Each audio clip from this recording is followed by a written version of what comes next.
So, we are going to start.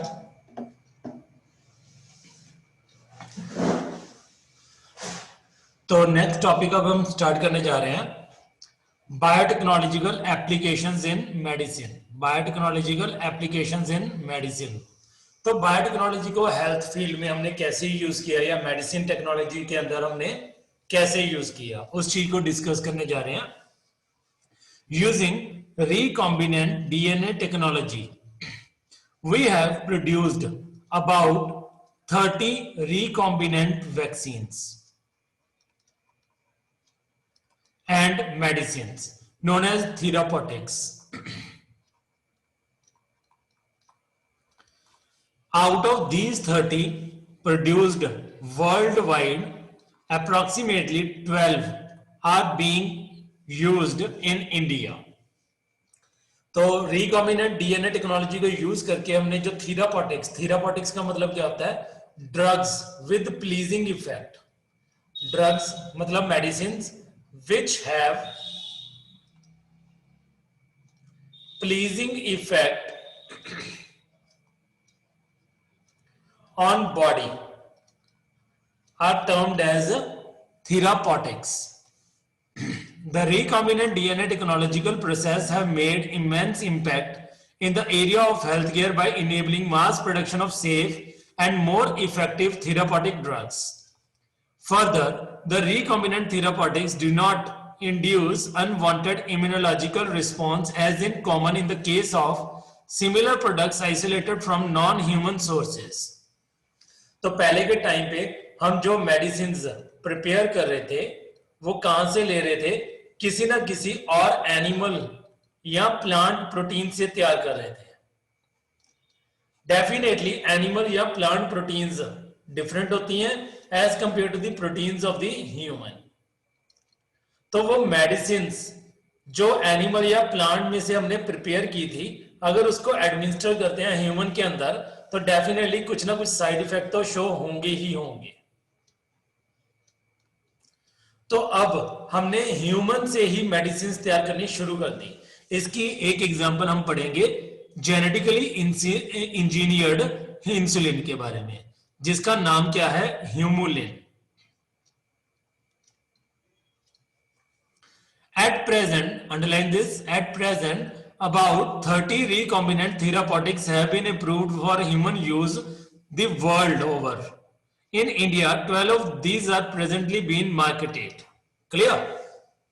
तो जो medicine में हमारी टेक्नोलॉजिकल प्रोसेस एडवांसमेंट्स हुई हैं, तो मेडिसिन में सबसे पहले फर्स्ट जनरेशन मेडिसिन आई, फिर सेकंड जनरेशन मेडिसिन आई, आजकल हम थर्ड जनरेशन मेडिसिन क्या कर रहे हैं? यूज कर रहे हैं. फोर्थ जनरेशन मेडिसिन यूज कर रहे हैं. थर्ड जनरेशन में जो फर्स्ट, सेकंड, थर्ड, इनमें क्या था कि इफेक्ट इंक्रीज हो रहे थे, effect increase, but side effect क्या हो रहे थे इनके? Decrease.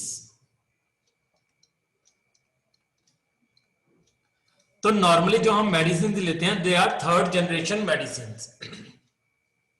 The fourth generation medicines are termed as recombinant medicines, recombinant medicines और recombinant vaccines, जिसकी यहाँ पे बात हो रही है.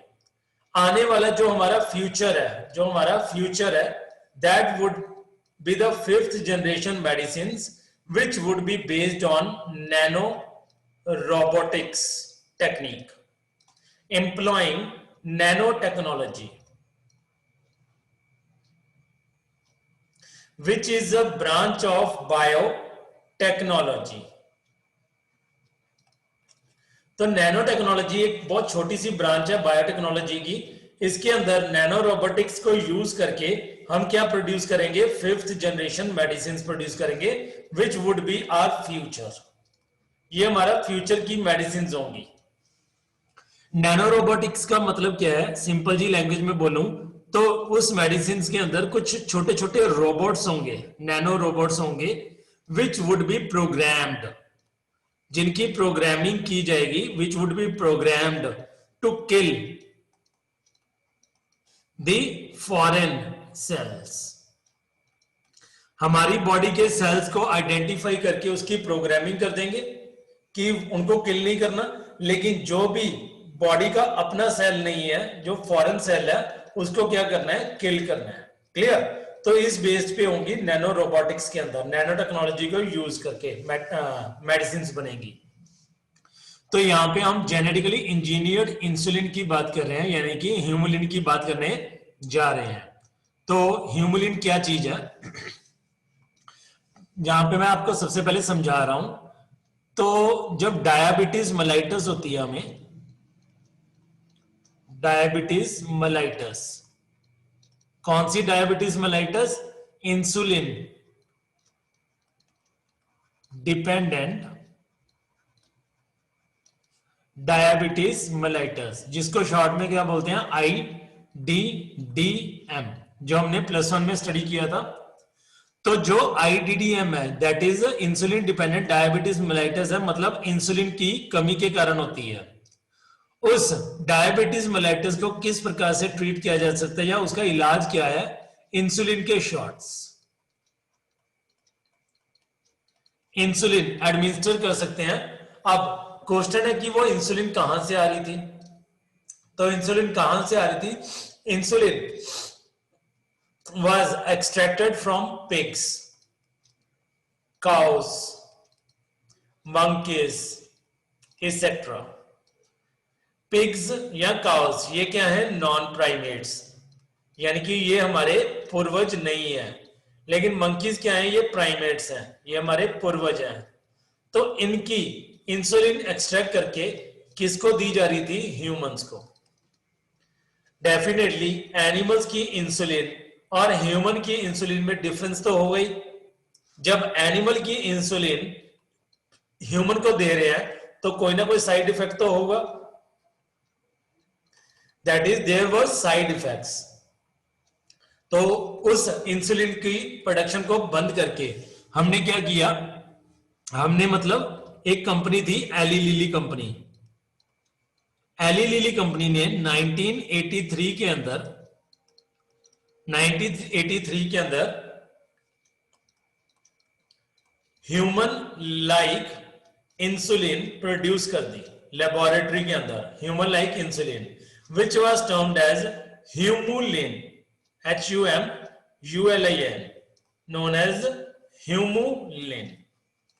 तो अब ये ह्यूमुलिन कैसे बनाई, एली लिली कंपनी ने 1983 के अंदर ह्यूमुलिन बना के उस ह्यूमुलिन के ऊपर पेटेंट ले लिया, पेटेंट फॉर 100 ईयर्स, यानी कि 100 साल के लिए सिर्फ एली लिली कंपनी ही ह्यूमुलिन प्रोड्यूस कर सकती है और उसकी सेल कर सकती है।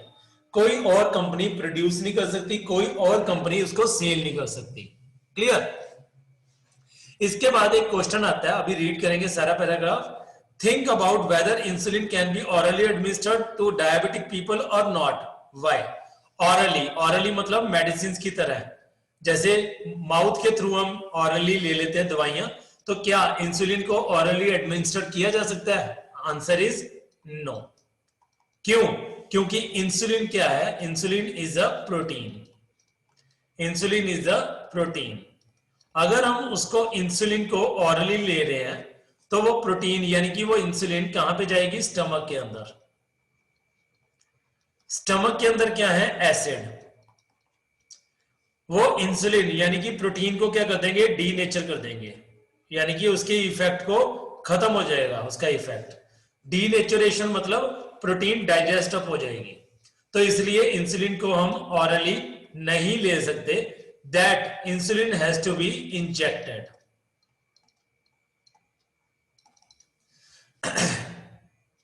Management of adult onset diabetes is possible by taking insulin at regular time intervals. What would a diabetic patient do if enough human insulin was not available? तो क्या करेगा डायबिटिक पेशेंट अगर इंसुलिन ना हो तो, मिले उसको ना तो? If you discuss this, you would soon realize that one would have to isolate and use insulin from other animals. Would the insulin isolated from other animals be just as effective as that secreted by the human body itself? And would it not elicit an immune response in the human body? तो कहता उसके effect same होंगे? अगर किसी animal की insulin को इंसान के ऊपर यूज किया जाता है तो क्या उसके इफेक्ट सेम होंगे? और क्या वो बॉडी के अंदर जाके कोई इम्यून या इम्यूनोलॉजिकल रिस्पॉन्स शो नहीं करेगी? तो डेफिनेटली कोई ना कोई शो करेगी। उस कारण क्या हो जाता है? Side effect. और सेम इफेक्ट भी नहीं होता उसका। जो ह्यूमन इंसुलिन है वो एनिमल इंसुलिन से डिफरेंट है। ठीक है, उससे डायबिटीज का इलाज चल रहा था ऐसे कई सालों से। Now imagine if bacterium were available that could make human insulin. अब सोच के देखिए कि बायोटेक्नोलॉजिकल मेथड यूज करके अगर हम ह्यूमन इंसुलिन को ही तैयार कर लें लेबोरेटरी के अंदर, suddenly the whole process becomes so simple. तो ना तो हमें किसी एनिमल को किल करना पड़ेगा और ना किसी एनिमल के ऊपर रिलायबल रहना पड़ेगा और ना कोई side effect. You can easily grow a large quantity of the bacteria and make as much insulin as you need. तो हम जितनी भी इंसुलिन है उसको प्रोड्यूस कर सकते हैं जितनी हमें जरूरत है, जितनी हमें चाहिए। तो यहाँ पे मैं आपको मेथड समझा रहा हूं कि किस प्रकार से एली लिली कंपनी ने इंसुलिन को बनाया। तो यहाँ पे एक डायग्राम बनी हुई है। जो इंसुलिन है, बॉडी के अंदर जो इंसुलिन है that is released in the form of pro-insulin. pro-insulin क्या होती है? इनएक्टिव होती है। इनएक्टिव होती है pro-insulin। जब उसने काम करना है, that pro-insulin is converted into insulin by the body itself. अब ये कैसे होता है काम? तो इंसुलिन जो pro-insulin होती है, सबसे पहले इनएक्टिव फॉर्म ऑफ इंसुलिन, तो उसके अंदर 3 चेन्स होती हैं। एक चेन ए जो ब्लू कलर की दिखा रखी है यहाँ पे, एक चेन बी जो ग्रीन कलर की दिखा रखी है, और एक चेन सी जो इन दोनों को कनेक्ट करती है। चेन ए का एक एंड और चेन बी का दूसरा एंड आपस में कनेक्ट करती है सी चेन। इन दोनों के बीच में बॉन्ड्स बने हुए हैं। ये बॉन्ड्स हैं, इनका नाम क्या है? Disulphide bonds. सिर्फ चेन ए और चेन बी के अंदर क्या होते हैं? डाइसल्फाइड बॉन्ड्स होते हैं। तो ये क्या होगी? प्रो इंसुलिन, मतलब इनएक्टिव फॉर्म ऑफ इंसुलिन। जब ये एक्टिवेट होती है, इंसुलिन में कन्वर्ट होती है, तो सी चेन क्या हो जाती है? अलग हो जाती है। सी चेन क्या होगी? अलग। सी चेन अलग चलेगी। सिर्फ ए चेन और बी चेन आपस में कनेक्टेड रहेंगे थ्रू डाइसल्फाइड बॉन्ड्स। अब ये वाली insulin chain A plus chain B वाली इंसुलिन क्या है? एक्टिव बन चुकी है। ये क्या हो चुकी है? एक्टिव हो चुकी है। अब एली लिली कंपनी ने, जो कि एक अमेरिकन कंपनी थी, उसने 1983 के अंदर इस इंसुलिन को लेबोरेटरी के अंदर बना के देखा। कैसे बनाया वो मैं आपको नीचे समझा रहा हूं, आप यहां पे डायग्राम बना लेना साइड पे। तो एली लिली कंपनी ने क्या किया? चेन ए को अलग कर लिया और चेन बी को अलग कर लिया। चेन ए क्या बन गई? हमारी जीन ऑफ इंटरेस्ट। ये क्या बन गई? हमारी जीन ऑफ इंटरेस्ट।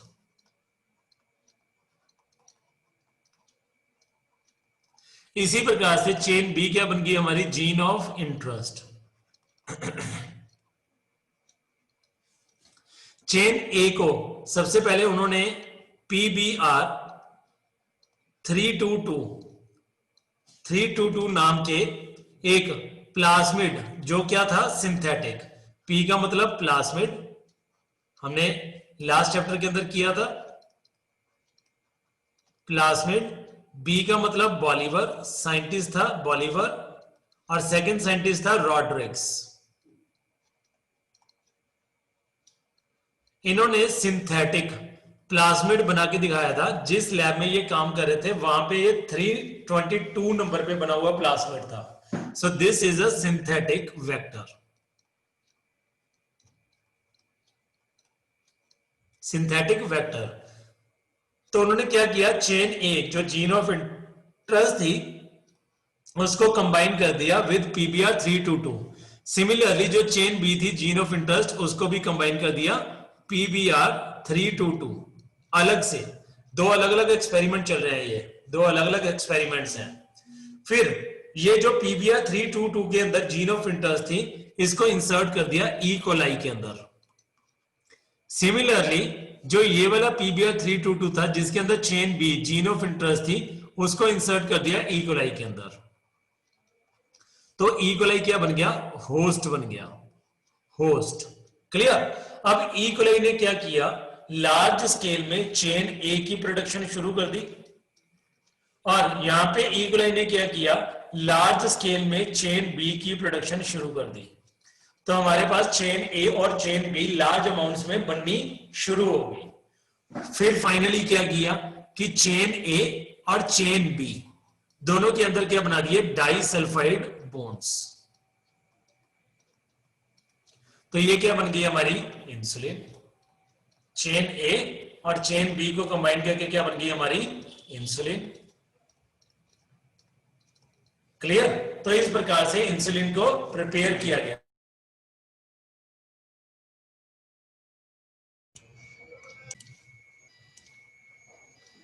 तो इस प्रकार से इंसुलिन को क्या किया गया? मैन्युफैक्चर किया गया लेबोरेटरी के अंदर, लार्ज स्केल के अंदर। Insulin used for diabetes was earlier extracted from pancreas of slaughtered मतलब काटे हुए cattle and pigs. Insulin from an animal source caused some patients to develop allergy or other types of reactions to the foreign protein. Insulin consists of two short polypeptide chains, that is chain A and chain B, that are linked together by disulfide bridges or disulfide bonds. In mammals, including humans, insulin is synthesized as a prohormone, like a proenzyme. The prohormone also needs to be processed before it becomes fully mature and fully functional, which contains an extra stretch called the C-peptide or C protein. This C-peptide is not present in the mature insulin and is removed during maturation into insulin. The main challenge for production of insulin using rDNA technique was getting insulin assembled into a mature form. तो उन दोनों को assemble करना दोबारा से, synthesise करके chain A और chain B को जोड़ना, सिर्फ ये स्टेप टफ था। यहां से अंडरलाइन कर देना। In 1983, Eli Lilly, an American company, prepared two DNA sequences corresponding to A and B chains of human insulin and introduced them in plasmids of E. coli to produce insulin chains. Chain A and B were produced separately, extracted and combined by creating disulfide bonds to form human insulin, that is humulin. Clear? तो ये था हमारा आज तक का topic.